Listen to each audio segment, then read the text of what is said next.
Më e larta thot është fjala la ilaha illallah dhe më e ulta në degët e besimit heqja e pengesës nga rruga. Kemi hadithin e pejgamberit alayhi salatu wasalam i cili na kultivon sinqeritetin jo vetëm me krijuesin, por dhe me krijesat.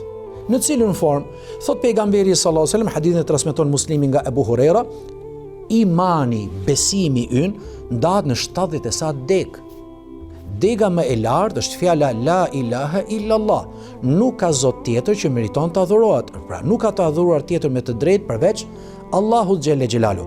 Kur ti mohove të gjitha besimet e kota dhe reagove për të besuar dhe u përqendrove në besimin e një Zotit vetëm i cili meriton të adhurohet, ti ke shfaqur këtu sinqeritetin për kushtimin me krijuesin që të krijoi.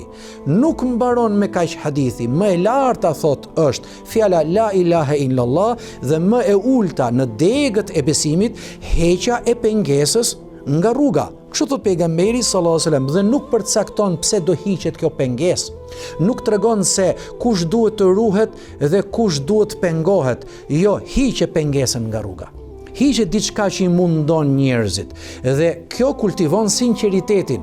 Në fillim ishte me krijuesin, pastaj me krijesat e Zotit. E ku dëgjojmë ne diçka më të mirë që ne në gjithë jetën tonë, jo vetëm brenda familjes, jo brenda rrethit, jo brenda interesit, por në rrugë, kur dalim, në shëtitore, kur dalim, kur raportet tona janë me të gjithë njerëzit, me ata që i njohim dhe me ata që nuk i njohim, sinqeritet me Zotin, sinqeritet me krijesat. Çfarë do thotë kjo? Kjo do thotë që besimi islam fillon dhe mbaron me sinqeritet, fillon dhe mbaron me përkushtim të një njeriu i cili don të respektojë vlerat hyjnore, don të respektojë vlerat njerëzore.